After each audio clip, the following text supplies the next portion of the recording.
Okay, this Volkswagen Polo came for a full service. Here in the UK, full service consists of oil change and all the filters. So basically air, cabin, fuel and oil filter, and that's it. But to me, the engine seems a bit like tilted that way. So probably maybe need that gearbox top mount or engine mount has to be changed as well. We will see, but on this time I will only do the oil change and the filters. So the car is already on the ramps. I just need to crawl underneath, check what the size of bolt the drain plug is, and undo it, release the oil, change the filters and give it back to the owner. The drain plug, it is down there. It is size 90mm socket, but I couldn't find the oil filter, so let me show you where it is. I had to watch another YouTube video just to find it, where that oil filter is. So yeah, it happens to me as well. So yeah, the oil filter is located in the front of the engine, and hopefully you'll be able to see it. If I go down there, it's there, you can see it. I try to focus it.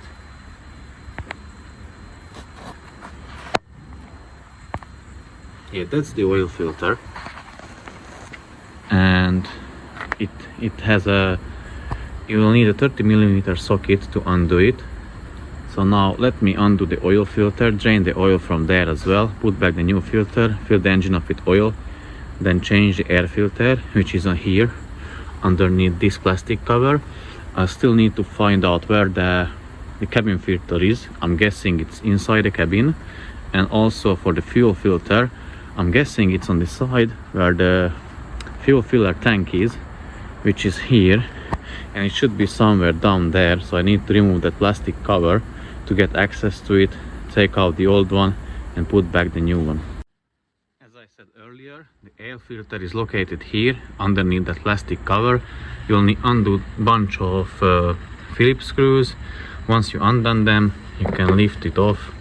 The air filter got exposed, you can remove it, swap it with the new one, tighten back the screws, and you're good to go.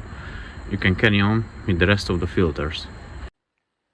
So already air filter replaced, oil filter replaced, oil changed, and now the cabin filter. I have to tell you that I cheated again, because I went on YouTube and checked where that is located. Although suggested or thought that it will be on that side, on the passenger side, if it's a UK car or a right-hand drive car, and from underneath somewhere, but I didn't know, didn't want to waste time, so I don't take the credit for it. I looked it up and it's down there underneath the footwell area, or in the footwell area. So let me show you exactly where it is and how to remove it or undo it.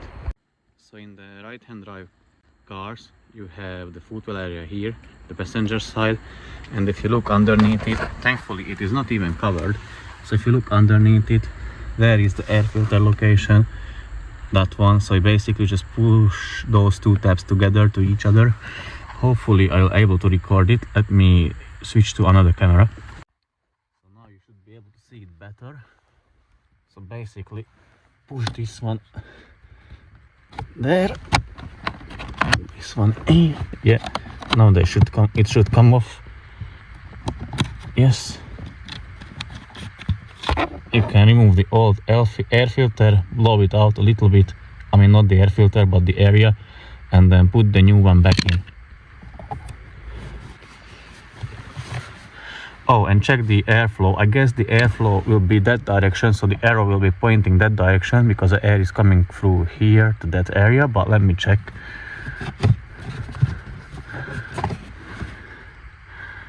I can't see air anywhere, so I removed it this way and check the other side.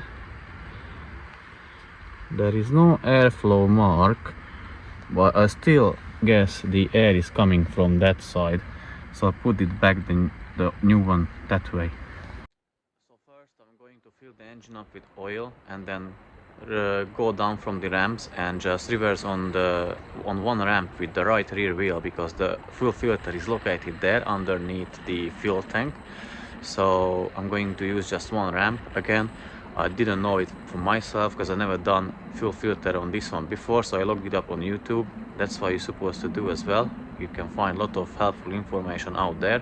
So let me fill this one up with oil. It takes 3.5 liters of engine oil. Once I filled it up, I'll drive off from the ramps and reverse on just one.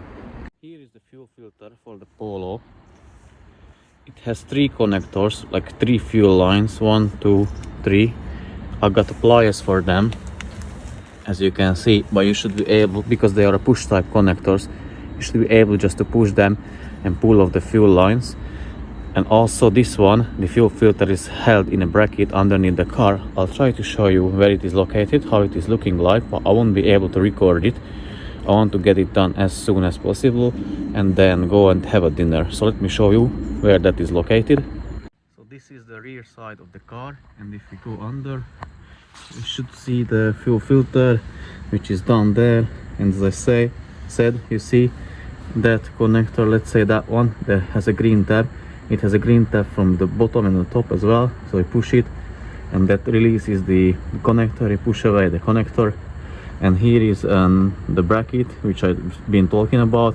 So that has a one Phillips screw, and also prepare a bucket to catch any fuel spilling out of it, and then remove it, put back the new one, put back the fuel lines, and you are good to go. Okay, the new fuel filter is in. It took me maybe 5 minutes, wasn't that bad. Now I connect it to diagnostic tool, set the service interval again, and fire the car up. I did reset the service interval on this Volkswagen Polo. The car is running now, and as you can see, we are up and running now with this Volkswagen Polo. I already reset the service interval and the oil reset, so I can go and check visually if there is any oil leak, fuel leak, and if I didn't find any, I can go inside and have a lovely dinner.